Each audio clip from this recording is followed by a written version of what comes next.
Extraordinary news this week. Work is now commencing on the exploration of an underwater archaeological site, unearthing the remains of the infamous San Jose galleon.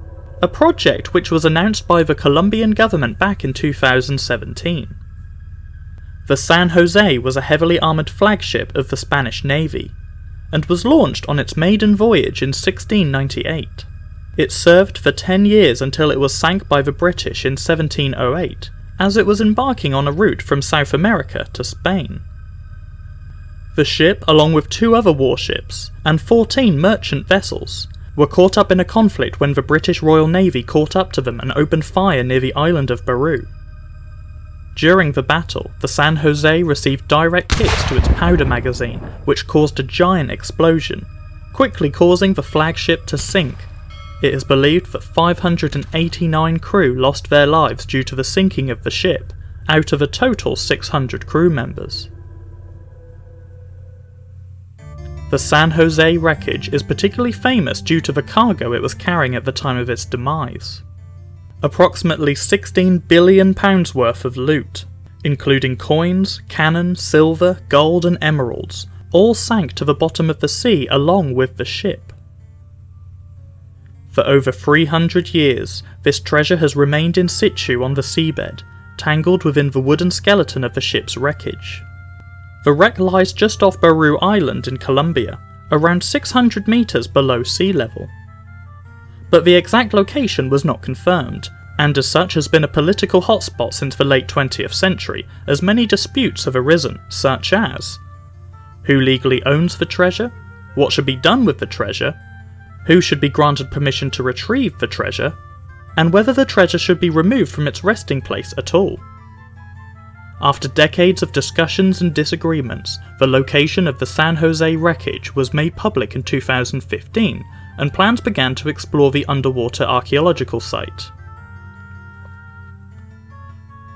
In Phase 1 of the project, sensors will map out the exact location of the wreckage, and help identify the artefacts that lay within and around the wreckage, building an inventory of what items were on board the ship when it sank below the waves.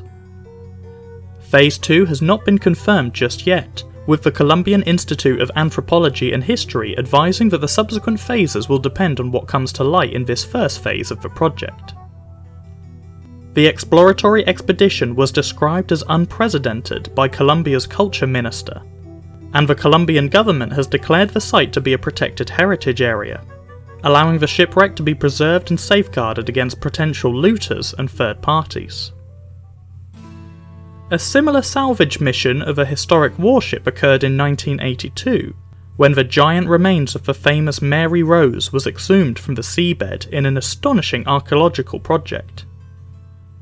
The Mary Rose was a well-seasoned flagship of the British Royal Navy under the reign of King Henry VIII, and served in multiple voyages both militarily and political. The ship saw its demise during the Battle of the Solent in 1545, between the English and the French, where a massive invasion of England was underway.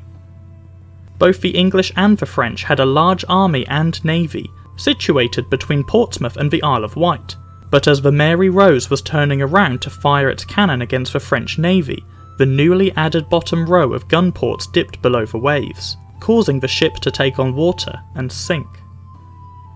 The Mary Rose sank to the bottom of the English Channel, along with all of its cannon and 415 crew, and there it stayed for 437 years. If you'd like to hear more about the history of the Mary Rose, I have a fascinating video discussing its full lifetime of service. I have added a link in the description below. But for now, thanks for watching.